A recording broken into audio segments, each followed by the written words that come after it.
Assalamualaikum warahmatullahi wabarakatuh. Selamat pagi soleh dan soleha. Bagaimana kabarnya?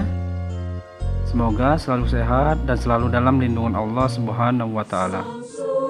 Berjumpa lagi dengan Pak Chandra dengan pelajaran kemuhammadiyahan.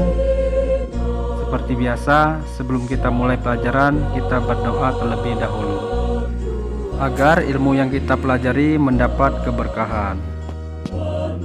Amin. Baiklah, pada pertemuan ini kita akan membahas perjuangan Kiai Haji Mas Mansur ikut mewujudkan kemerdekaan Indonesia. Yang pertama, masa penjajahan Belanda.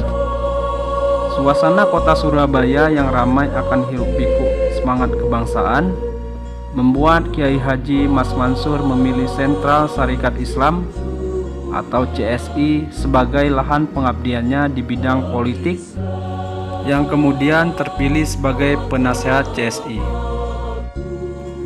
Pada tahun 1924, Kiai Haji Mas Mansur bergabung dengan Indonesia Study Club atau ISC yang bertujuan membangun kaum terpelajar agar memperdalam pengetahuan tentang politik. Di tahun selanjutnya, tepatnya tahun 1927, Partai Sarekat Islam mengalami keretakan sehingga pada tahun 1929 Partai Sarekat Islam berubah nama menjadi Partai Sarekat Islam Indonesia atau PSII. Semenjak berdirinya PSII, mulailah partai-partai baru bermunculan seperti Partai Islam Indonesia atau PII. PII ini berdiri pada tahun 1938 di Solo.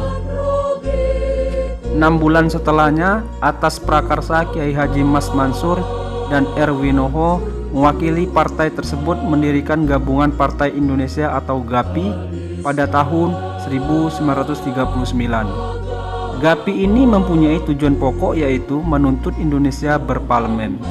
Nah, tahu kan kalian?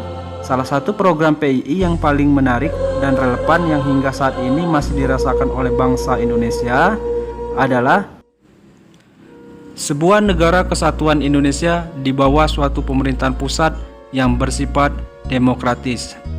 Hingga pada puncak karirnya, Kiai Haji Mas Mansur yang dipilih sebagai Majelis Rakyat Indonesia atau MRI, namun beliau tidak bersedia mengemban amanah tersebut dengan alasan lebih memilih Muhammadiyah. Yang kedua, masa pendudukan Jepang. Tahun 1943, tepatnya tanggal 9 Maret, Mas Mansur bersama Insinyur Soekarno, Dr. Andes Muhammad Hatta, dan Ki Hajar Dewantara yang dijuluki sebagai 4 serangkai menduduki posisi kunci utama Gerakan Putra atau Pusat Tentara Rakyat. Tanggal 17 Juli 1943, Perdana Menteri Jepang berpidato di lapangan Ikada Jakarta mengatakan bahwa pentingnya posisi Jawa dalam Perang Asia Timur Raya dan berjanji untuk memberikan kesempatan berperan dalam pemerintahan sesegera mungkin. Setelah terbentuknya Jawa Hokokai atau Himpunan Kebangkitan Rakyat Jawa pada 1 Maret 1944, 4 serangkai mengumumkan peleburan Putra ke dalam badan baru tersebut. Setelah dileburkannya Putra, hanya ada 2 organisasi sosial politik yang menonjol, yaitu Masyumi dan Jawa Hokokai. Selanjutnya, pada tanggal 28 Mei 1945, diresmikanlah Badan Penyelidik Usaha Persiapan Kemerdekaan Indonesia atau BPUPKI dan bersidang 2 kali, yaitu pada tanggal 29 Mei sampai 1 Juli 1945 dan tanggal 10 sampai 16 Juli 1945. Hasil dari badan ini, tepatnya 22 Juni 1945, menularkan piagam. Dalam piagam itu, Pancasila disepakati sebagai dasar negara Indonesia. Hingga pada akhirnya tanggal 7 Agustus 1945, BPUPKI diganti menjadi Panitia Persiapan Kemerdekaan Indonesia atau PPKI. Yang ketiga, Perang Kemerdekaan.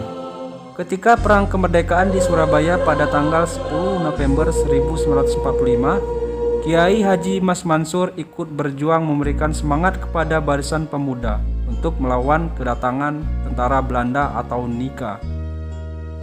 Kiai Haji Mas Mansur meninggal di penjara pada tanggal 25 April 1946 dan dimakamkan di Gipu, Surabaya.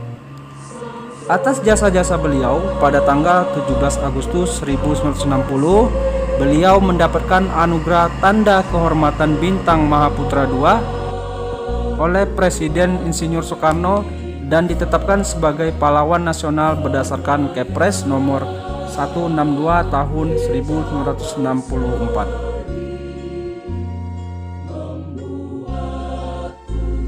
Nah, itu tadi sejarah singkat perjuangan Kiai Haji Mas Mansur sebagai pahlawan nasional dan tentunya juga sebagai seorang kader Muhammadiyah. Semoga anak-anak Pak Guru mampu meneladani sifat-sifat kejuangan beliau dan diaplikasikan di lingkungan sekolah, keluarga, bahkan masyarakat. Untuk minggu ini tidak ada tugas, namun silakan absen di kolom komentar dengan format nama dan kelas. Dan Pak Guru akhiri, billahi fisabilil haq, fastabiqul khairat. Wassalamualaikum warahmatullahi wabarakatuh.